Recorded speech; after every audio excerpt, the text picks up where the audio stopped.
Baik, Assalamualaikum warahmatullahi wabarakatuh. Waalaikumsalam warahmatullahi wabarakatuh. Saya ucapkan terima kasih kepada teman-teman yang sudah bergabung di acara webinar yang dinarasumberi oleh Siti Aminah Pane. Kemudian saya ucapkan kepada dosen pengampu mata kuliah Digital Society yang telah memberikan kesempatan kepada narasumber untuk melakukan webinar hari ini. Kemudian tak lupa kita ucapkan yang seakidah dengan saya, salawat serta salam, marilah sama-sama kita hadiahkan kepada Nabi besar kita Muhammad SAW. Semoga dengan memperbanyak salawat, kita mendapatkan syafaatnya di hari akhir nanti. Tidak berpanjang lebar, langsung saja, marilah sama-sama kita dengarkan pemaparan materi dari narasumber kita, Siti Aminah Pane. Kepada narasumber, dipersilakan untuk memaparkan materinya. Baik, terima kasih kepada Si Rahayu sebagai moderator di webinar saya kali ini. Baik, di sini saya akan membahas tentang kasus maraknya COVID-19 di negara Republik Indonesia.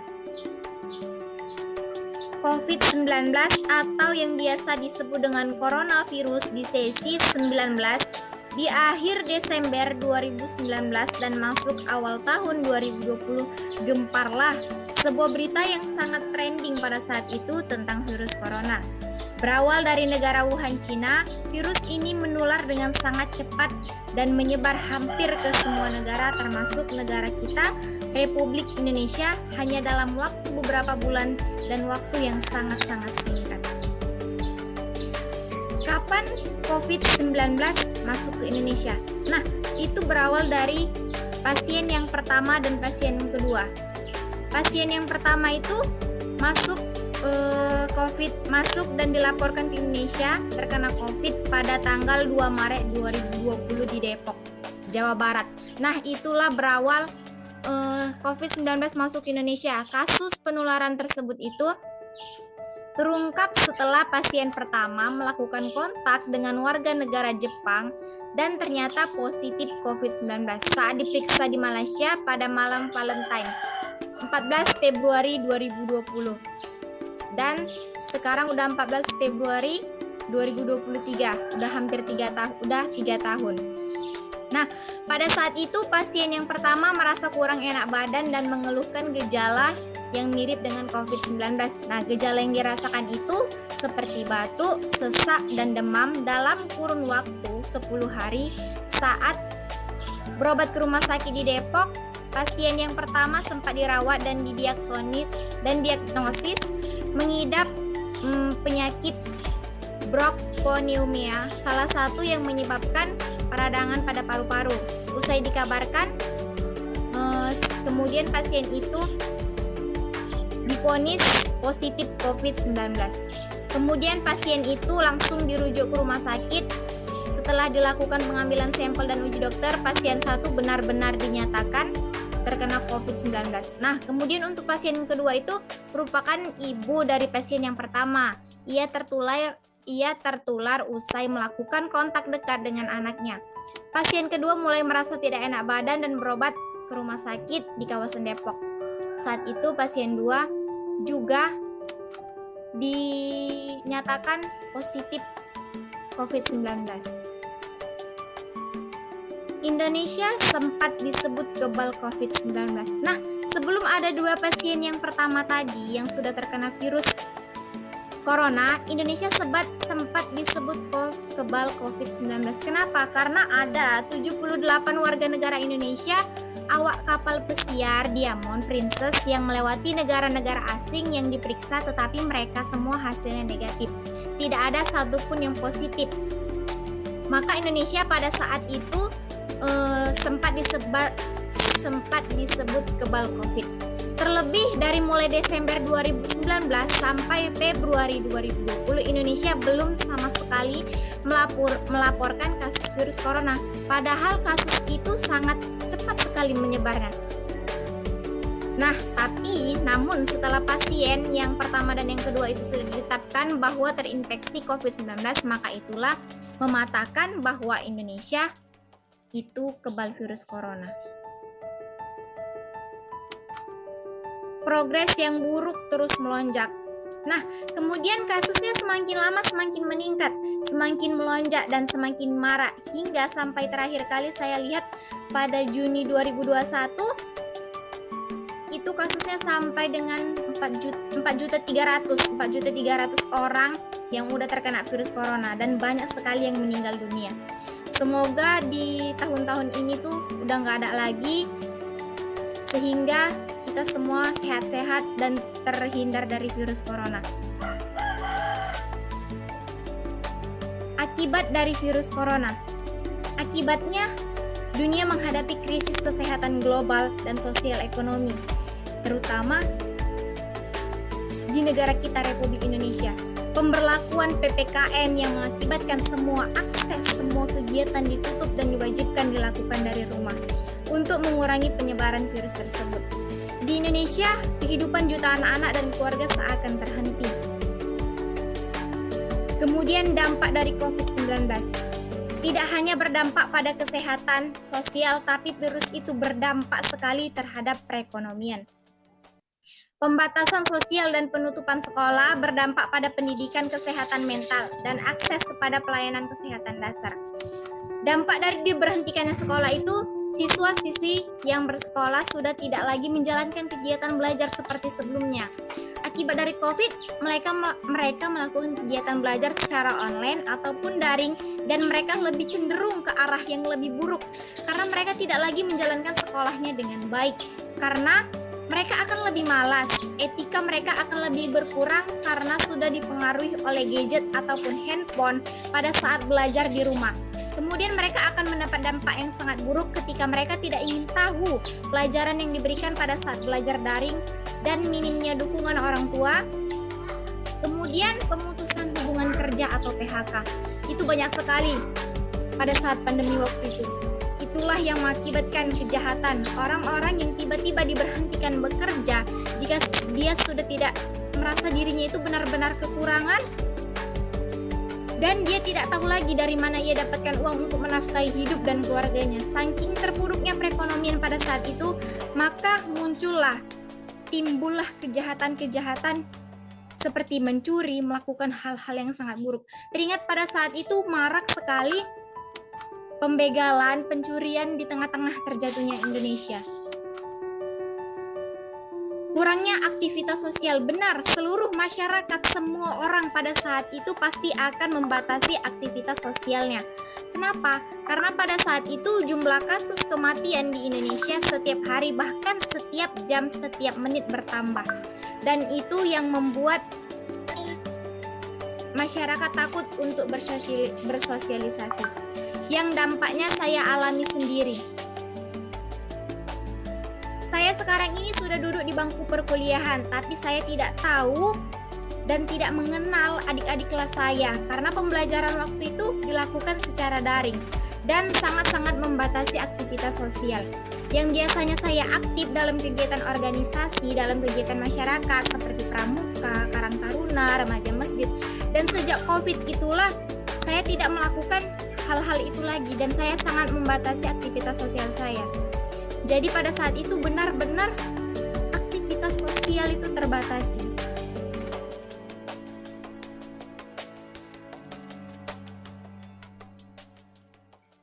Setelah melihat gambar ini, apa yang ada di pikiran kalian? Mungkin apa yang ada di pikiran saya sama dengan apa yang ada di pikiran kalian. Benar, vaksinasi. Iya benar, vaksinasi. Kemudian kita harus menjaga protokol kesehatan dengan memakai masker, menjaga jarak, mencuci tangan, dan menjaga kebersihan. Itulah yang dilakukan pada saat itu. Pada saat itu negara Republik Indonesia sangat-sangat benar terjadi penindasan. Sangat benar-benar keluar keluar dari zona yang dianggap itu zona nyaman. Karena kita sudah tidak lagi menjalankan aktivitas seperti biasanya. Seluruh masyarakat diperintahkan untuk melakukan vaksinasi. Vaksinasi bukan hanya sekali, 2 kali, tetapi bahkan sampai 3 kali. Yang vaksinasi itu sendiri di beberapa orang itu tidak menyebabkan kesehatan, tetapi malah merusak kesehatan. Bahkan ada orang yang jatuh sakit ketika melakukan vaksinasi. Bahkan ada yang udah sampai nggak bisa bangkit gitu karena akibat vaksinasi tersebut. Itu tadi hancurnya negara kita Indonesia pada saat itu dijajah oleh obat-obatan yang seharusnya dia tidak masuk ke dalam tubuh kita, tetapi dimasukkan ke dalam tubuh kita lewat vaksin. Jujur pada saat itu saya sangat takut untuk divaksin karena banyak orang yang meninggal karena divaksin. Kemudian orang-orang dari pemerintahan desa itu kan datang ke rumah saya, mendatangi rumah kami, kemudian secara tidak langsung memaksa kami untuk melakukan vaksinasi dengan argumen jika tidak divaksin maka tidak akan mendapatkan bantuan sosial, tidak bisa pergi kemana-mana, tidak bisa pulang kampung. Itulah yang dilakukan oleh pihak pemerintah untuk memaksa secara tidak langsung agar kami melakukan vaksinasi. Yang padahal vaksinasi itu tersebut menurut saya menyakitkan karena setiap saya habis divaksin saya tuh kayak lemes terus nggak bisa bangkit. Jadi itulah yang mengakibatkan saya takut untuk divaksin. Bagaimana respon pemerintah? COVID-19 itu bukanlah penyakit global pertama kali yang dihadapi Indonesia. Jauh sebelumnya, tepatnya pada tahun 2003, pas saya lahir, pemerintah Indonesia juga pernah berhadapan dengan penyakit yang sama, yaitu penyakit SARS. Lalu bagaimana kesiapan pemerintah dalam melawan COVID-19 pada saat itu? Presiden Jokowi mengatakan pemerintah Indonesia memiliki kesiapan dan perlengkapan yang memadai untuk menangani kasus virus corona pertama itu. Kini pemerintah telah menyiapkan lebih dari 100 rumah sakit dengan ruangan isolasi untuk menangani COVID-19 pada saat itu. Di samping itu, pemerintah Indonesia juga memiliki peralatan medis yang memadai sesuai standar internasional. Selain tim medis, Jokowi juga membentuk tim lain untuk mengatasi virus corona di Wuhan. Tim ini merupakan gabungan dari TNI, Polri, serta sipil untuk melakukan penanganan di lapangan. Singkat kata, pemerintah itu siap dan menjamin ketersediaan anggaran mengatasi serangan virus corona pada saat itu, yang nyatanya mungkin belum stabil itu. Mulai dari pengobatan, penanganan, dan pencegahan agar tidak menyebar, walaupun terus setiap harinya itu menyebar. Tapi insya Allah atas kehendak Allah virus itu saat ini telah musnah dan kita bisa melakukan aktivitas kita seperti 3 tahun sebelumnya. Meskipun kita sekarang memiliki lebih banyak pengetahuan dan peralatan untuk menekankan penyebaran virus dan lebih baik, kita harus tetap waspada dan berhati-hati untuk melindungi diri kita dan melindungi keluarga kita. Jaga kesehatan, benar. Mencegah itu lebih baik daripada mengobati. Tetap jaga diri kita, jaga kebersihan, tetap jaga kesehatan agar kita terhindar dari segala penyakit apapun itu. Karena jangankan penyakit virus corona, jika kita bersih, penyakit yang paling berat pun tidak akan bisa merusak tubuh kita, apalagi sakit hati. Mungkin itu saja yang dapat saya sampaikan. Lebih dan kurangnya saya kembalikan ke moderator.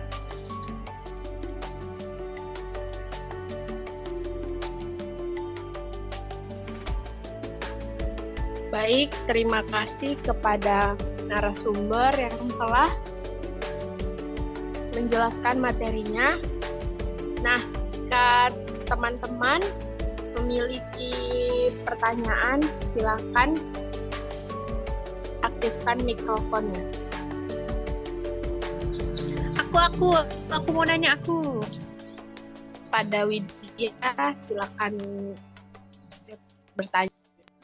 Saya ingin bertanya, menurut narasumber nih, bagaimana kalau kan udah ada berita kalau ada COVID baru kan? Bagaimana biar yang kejadian lalu-lalu itu nggak terjadi lagi kalau semisal ada COVID lagi yang krisis ekonomi gitu-gitu. Dan makasih.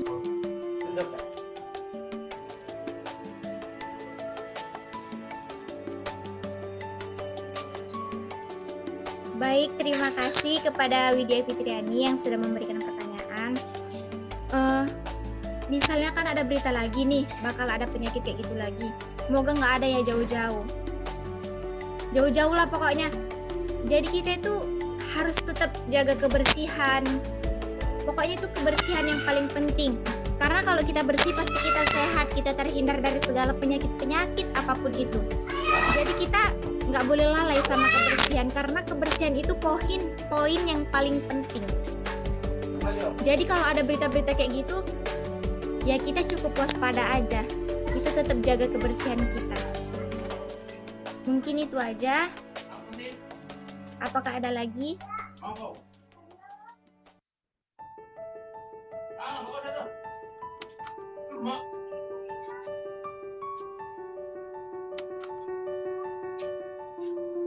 Apakah teman-teman ada lagi yang ingin bertanya?